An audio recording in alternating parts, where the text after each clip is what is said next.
आज की दुनिया में एक ऐसा विचार है जिसे सुनते ही ज्यादातर लोग थोड़ा असहज हो जाते हैं कि एक अच्छी आरामदायक जिंदगी जीने के लिए आपको बहुत सारे पैसों की जरूरत नहीं है। ये सुनने में ही गलत लगता है ना। बिल्कुल। आज हम जिन स्रोतों पर बात करने वाले हैं वे पैसे, आराम और खुशी के बारे में हमारी इसी आधुनिक सोच को सीधी चुनौती देते हैं। हाँ। इनका मुख्य संदेश बहुत सरल है। आराम आपकी आमदनी से नहीं बल्कि आपकी समझदारी से आता है। और एक लाइन है जो मेरे दिमाग में अटक गई है। कौन सी? आप बेवकूफी को ज्यादा कमाकर नहीं हरा सकते। आज हम इसी तर्कसंगत जीवन के दर्शन की गहराइयों में उतरेंगे। ये एक बहुत जरूरी बातचीत है क्योंकि ज्यादातर लोगों को लगता है कि ये मतलब कंजूसी करने या अपनी इच्छाओं को मारने के बारे में है। हाँ, यही लगता है। लेकिन श्रोता इसे वंचना नहीं बल्कि मुक्ति कहते हैं। आज हमारा मकसद ये समझना है कि कैसे हम अपनी जरूरतों को कम करके एक ज्यादा आजाद और शांत जीवन जी सकते हैं। तो ये पैसे बचाने से ज्यादा अपनी जिंदगी को समझदारी से डिजाइन करने के बारे में है। चलिए इसी सोच से शुरू करते हैं। जब मैं ये पढ़ रहा था तो एक लाइन पर आके रुक गया। ज्यादातर लोग अमीर दिखने के लिए अमीर बनने का मौका गवा देते हैं। ये तो बहुत गहरी बात है ना। इसका मतलब है कि लोग उन लोगों को प्रभावित करने के लिए अपनी दशकों की शांति और सुरक्षा का सौदा कर लेते हैं जिन्हें शायद उनकी परवाह भी नहीं है। ये एक बहुत बड़ा मानसिक जाल है और मुझे लगता है कि सोशल मीडिया ने इसे और भी खतरनाक बना दिया है। सही बात है। स्रोत इस बात पर जोर देता है कि ये पैसे की नहीं बल्कि व्यवहार की समस्या है। अगर कोई व्यक्ति मान लीजिए 1 लाख रुपए को समझदारी से नहीं संभाल सकता तो 10 लाख से भी कुछ नहीं होगा। कुछ नहीं होगा। ज्यादा आमदनी से सिर्फ उसकी गलतियां और बड़ी हो जाएंगी क्योंकि गणित को आपकी भावनाओं से कोई फर्क नहीं पड़ता। वो बस आपके फैसलों का चक्रवृद्धि ब्याज करता है, चाहे वो अच्छे हों या बुरे। और यहीं से मासिक खर्च के ट्रेडमिल की बात आती है। ये नाम मुझे बहुत पसंद आया। मतलब आपकी आमदनी बढ़ती है लेकिन आपके खर्चे भी उसी रफ्तार से या शायद उससे भी ज्यादा तेजी से बढ़ जाते हैं। बिल्कुल। नई कार की ईएमआई, बड़ा घर, नए नए स्ट्रीमिंग सब्सक्रिप्शंस, आप तेजी से भाग तो रहे हैं पर पहुंच कहीं नहीं रहे। आप बस अपनी जगह पे बने रहने के लिए और ज्यादा कमा रहे हैं। हाँ। स्रोत इसे एक ऐसी फैक्ट्री कहता है जिसे आपने खुद बनाया है। एक ऐसी फैक्ट्री जो लगातार आपके लिए नई नई जिम्मेदारियां बनाती रहती है। जैसे पहले सिर्फ एक कार थी, अब 2 हैं। पहले छोटा घर था, अब बड़े घर का मेंटेनेंस है। और देखते ही देखते आप सिर्फ उस मशीन को चलाने के लिए काम कर रहे होते हैं। और इस ट्रेडमिल से उतरने का तरीका? जानबूझकर सादगी को अपनाना। लेकिन जानबूझकर सादगी अपनाना तो बहुत मुश्किल लगता है, खासकर जब चारों तरफ खर्च करने का माहौल हो। मुश्किल है, लेकिन इसका दूसरा पहलू और भी डरावना है। स्रोत एक बहुत ही कठोर लेकिन जरूरी सवाल पूछता है। क्या सवाल है? सवाल है कि अगर कल आपकी नौकरी चली जाए तो आप बिना घबराए, बिना किसी से उधार लिए कितने समय तक गुजारा कर सकते हैं? ज्यादातर लोगों के लिए इसका जवाब शायद 1 महीना भी नहीं होगा। सही बात है। स्रोत के मुताबिक ये जिंदगी जीना नहीं है, ये अपनी स्थिरता के साथ जुआ खेलना है। ये ट्रेडमिल वाली बात तो बहुत सही है। और इससे जुड़ा एक और विचार स्रोत में है जो दौलत की परिभाषा को ही पूरी तरह बदल देता है। अच्छा? उसमें कहा गया है कि दौलत ये नहीं है कि आप कितना कमाते हैं, बल्कि ये है कि आप उसमें से कितना अपने पास रखते हैं। हाँ, और इसे समझाने के लिए एक बहुत ही शानदार उदाहरण दिया गया है। कौन सा? एक चौकीदार और एक वकील का।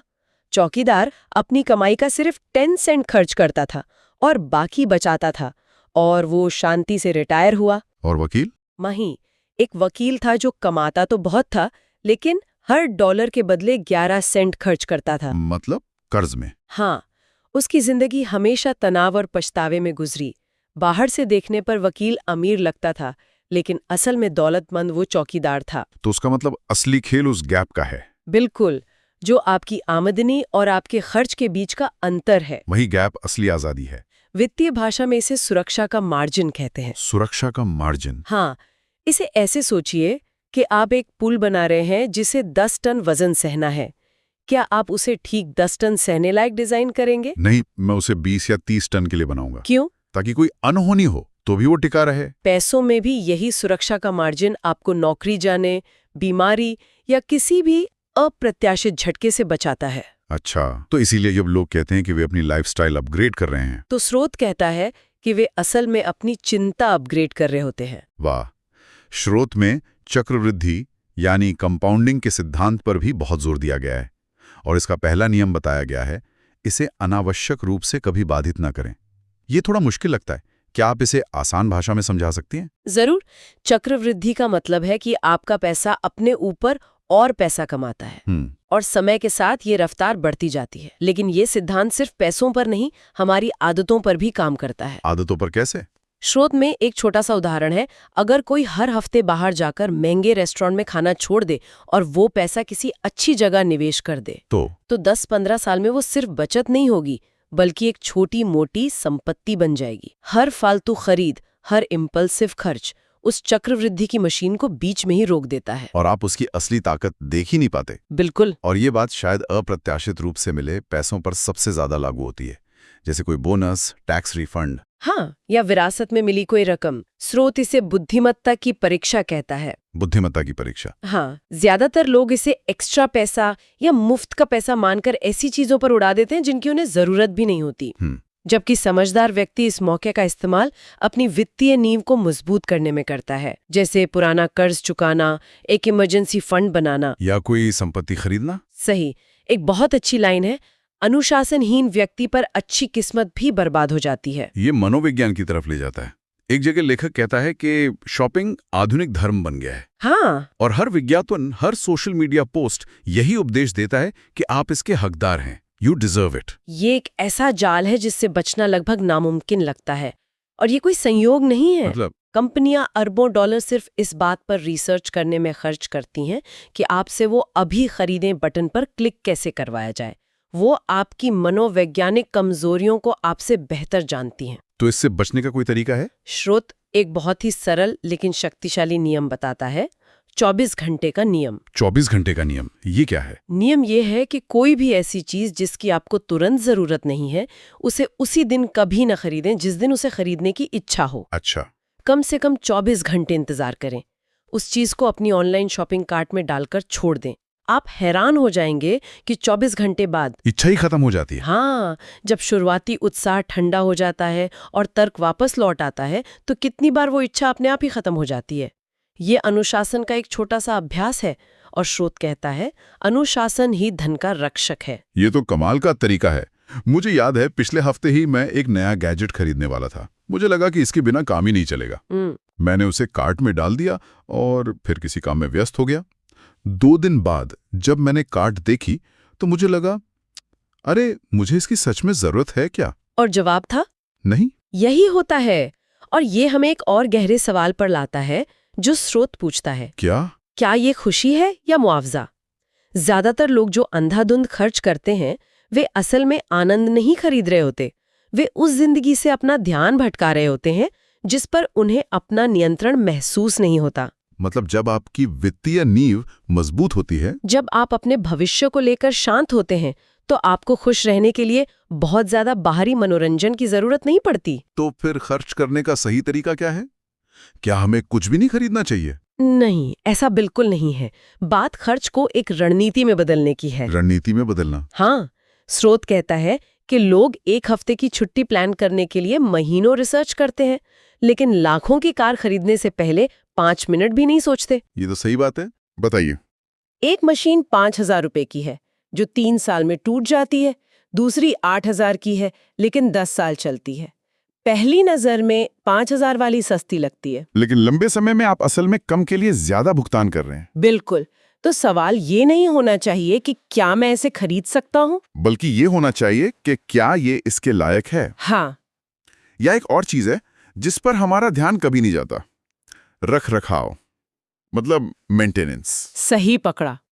स्रोत कहता है कि लोग चीजें खरीदने में तो बहुत अच्छे होते हैं, लेकिन उन्हें जीवित रखने में बहुत खराब। बिल्कुल। वे कार के तेल बदलने को टालते रहते हैं जब तक कि इंजन से धुआं न निकलने लगे, या घर की छत में छोटी सी लीक को नजरअंदाज करते हैं जब तक कि पूरी छत टपकने ना लगे। और ये एक बहुत बड़ी वित्तीय गलती है।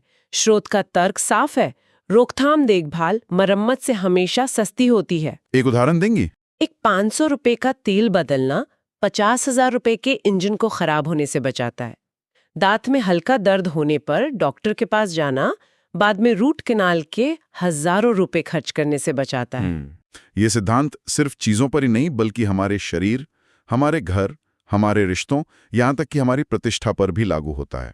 स्रोत की एक लाइन है जो बहुत असरदार है। क्या है? उपेक्षा पर लगने वाला ब्याज किसी भी लोन के ब्याज से ज्यादा तेजी से बढ़ता है। वाह। और आखिर में ये सारी बातें एक ही जगह आकर टिक जाती हैं।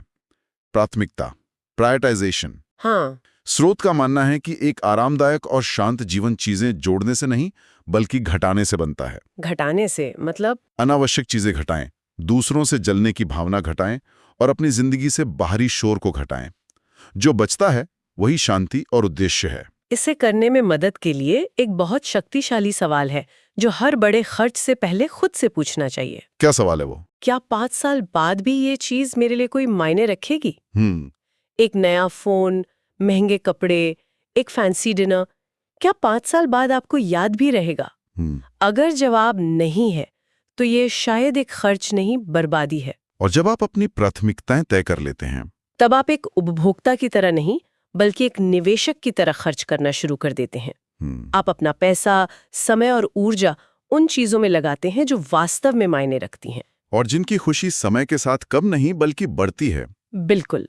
तो आज की इस पूरी चर्चा का सार ये निकलता है कि एक अच्छी जिंदगी जीना असल में आमदनी का खेल है ही नहीं। नहीं, बिल्कुल नहीं। ये मानसिकता, अनुशासन और स्पष्टता का खेल है।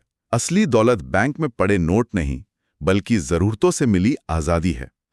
स्रोत का अंतिम संदेश बहुत गहरा है और वो ये है, दुनिया का सबसे अमीर आदमी वो नहीं है जिसके पास सबसे ज्यादा है, बल्कि वो है जो पूरी शांति और ईमानदारी से कह सकता है मेरे पास पहले से ही पर्याप्त है। बिल्कुल। ये सब सुनने के बाद एक विचार दिमाग में आता है जो सोचने पर मजबूर करता है। क्या? इन सभी स्रोतों में व्यक्तिगत अनुशासन और तर्क संगत सोच पर बहुत जोर दिया गया है और ये बिल्कुल सही भी है। लेकिन एक सवाल ये उठता है, आज की इस दुनिया में जहां हर तरफ से हमें खर्च करने के लिए उकसाया जाता है, जहां हमारी सफलता को हमारी चीजों से तौला जाता है, क्या सिर्फ व्यक्तिगत अनुशासन ही काफी है या फिर हमें अपने आसपास के माहौल और समाज को भी बदलने की जरूरत है ताकि समझदारी से जीना थोड़ा और आसान हो सके?